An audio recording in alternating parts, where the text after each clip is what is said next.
More than 2,000 years ago, a restless mind paced the colonnades of the Lyceum, attempting to answer the most fundamental question of human existence.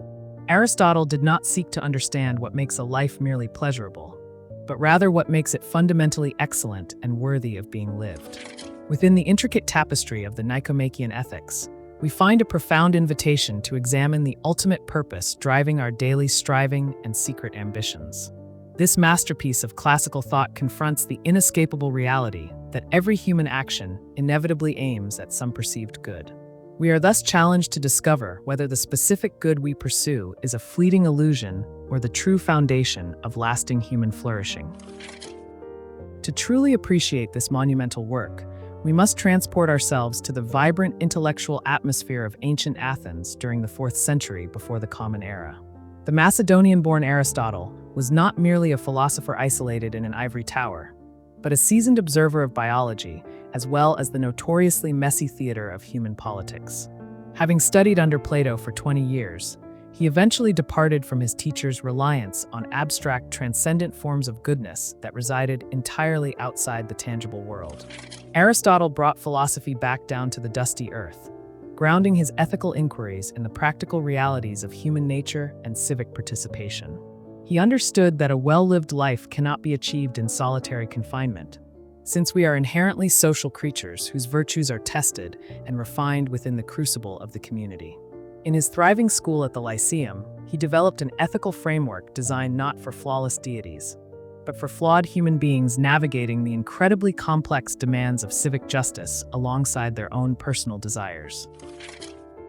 At the beating heart of Aristotelian ethics lies the majestic concept of eudaimonia, a Greek term that defies simple translation, but is best understood as a state of active and sustained human flourishing. Aristotle observes that while we desire money for the sake of purchasing goods, and we seek amusement for the sake of relaxation, we desire eudaimonia entirely for its own sake. It is the ultimate summit of human endeavor, the self-sufficient endpoint where our potential is fully actualized in harmony with our rational nature. And to achieve this magnificent state, we must cultivate what he calls euridi, which translates to excellence or virtue, representing the optimal functioning of our character. Aristotle argues that moral virtue is not something we are born with, nor is it acquired through mere intellectual study, but rather it must be forged through the relentless fires of habit and repeated action. We naturally become brave by repeatedly performing brave acts, just as we slowly become temperate by consistently practicing moderation throughout our daily choices. This brings us to his famous doctrine of the golden mean, a profound psychological insight that views virtue as the precise midpoint between the dangerous extremes of excess and deficiency. Courage, for example, is the perfect balance point between the paralyzing grip of cowardice on one side and the reckless abandon of foolhardiness on the other. Generosity is the delicate middle path stretching between the tight-fisted hoarding of stinginess and the unsustainable hemorrhaging of profligacy. Finding this mean is never a matter of simple mathematical calculation, because the appropriate response fluctuates depending upon the unique circumstances and the specific individual involved. Aristotle compares the virtuous person to a skilled archer who must constantly adjust their aim, taking into account the shifting wind and the considerable distance before finally releasing the heavy arrow. Moreover, he recognizes that human flourishing absolutely requires the presence of external goods, acknowledging that it is profoundly difficult to exercise magnanimity when one is crushed by severe poverty or agonizing misfortune. He elevates the concept of friendship to a crucial component of the good life, arguing that true friends act as mirrors for our own souls, allowing us to perceive our moral progress while inspiring us toward ever greater heights of excellence. And ultimately, the highest form of eudaimonia involves the exercise of our most divine faculty, which is the capacity for contemplative reason that connects us directly to the eternal truths of the cosmos. The profound depth of the Nicomachean Ethics emerges most clearly when Aristotle wrestles with the complex phenomenon of akrasia, which translates to a dangerous weakness of will or a tragic lack of self-mastery. Socrates had previously argued that nobody willingly does wrong, suggesting that all immoral behavior stems merely from an intellectual ignorance of what is truly good.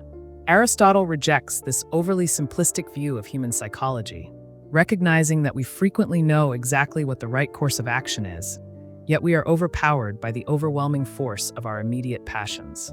He meticulously dissects the internal struggle between our rational understanding and our irrational desires, demonstrating how a failure of character is often a catastrophic failure to translate general moral knowledge into specific behavioral execution.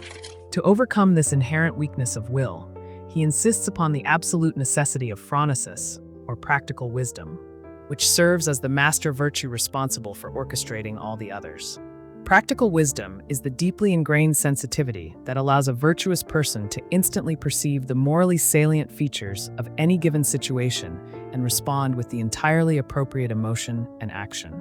It effectively bridges the gap between abstract moral principles and the messy, unpredictable landscape of everyday life, ensuring that our good intentions are skillfully actualized.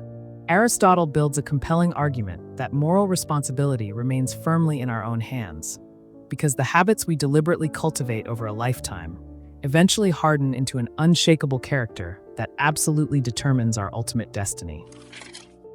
The enduring legacy of the Nicomachean Ethics rests upon its intensely practical optimism regarding the magnificent possibilities of human moral development.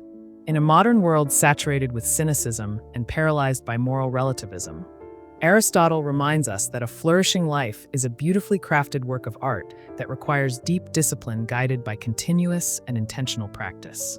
His ancient insights continue to serve as a luminous beacon for anyone seeking to navigate the treacherous waters of contemporary existence with undeniable courage alongside a profound and temperate wisdom. By calling us to consciously cultivate excellence in our daily habits, Aristotle offers a timeless blueprint for achieving a deep, self-sustaining happiness that no external misfortune can ever fully destroy.